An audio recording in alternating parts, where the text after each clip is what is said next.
ყოველთვის იყვნენ ქალები მარანში, დარწმუნებული ვარ 10 წლის წინაც, 100 წლის წინაც და ალბათ იქითაც. მაგრამ ეს ქალები ყოველთვის იყვნენ ჩრდილში. დღემდე ალბათ უმრავლეს ადგილას, უამრავ ადგილას, სადაც ყურძენი იკრიფება, ისევ ქალები იკრიფავენ ყურძენს. უამრავ საქმეს აკეთებს თითოეული ქალი მარანში, მაგრამ უბრალოდ რაღაცა ესე იყო მიჩნეული, რომ კაცის სახელით გამოდიოდა ყოველთვის ღვინო. ჩვენ ახლა ეს აბიჯი გადავდგით, რომ ქალები, რომლებიც იყვნენ მარანში გარეთ, გამოვიყვანეთ თავისი ღვინო.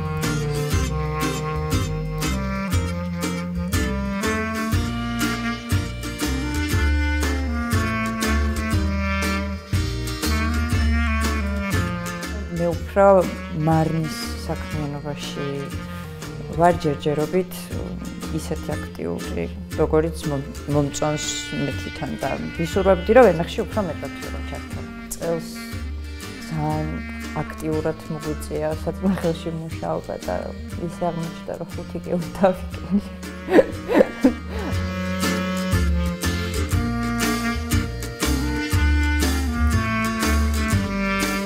ორი წელია, რაც დავიწყეთ ღვინის დაყენება და შესაბამისად ვენახსაც დიდი ცოდნა უნდა და გამოცდილება, რომ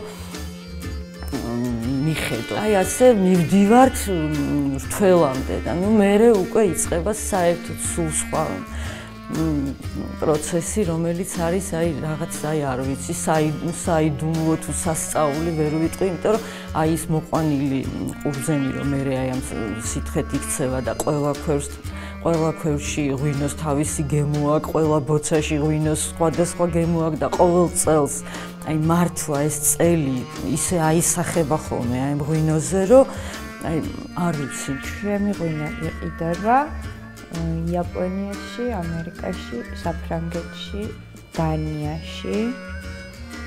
ეს არის რაც შევძელი, რომ თქვათ, იმიტომ რომ მნიშვნელოვანი არის, რომ საქართველოშიც იყიდებოდეს. იმ ღვინოები ესე არ ყოფენ ქალების ღვინოთ და კაცების ღვინოთ, არ იყოფა ღვინო. ღვინო არის ღვინო, არის ფერების, სიმშრალეების და შემდეგ ასე იყოფა და არა იმათ ვინ უნდა დალიოს.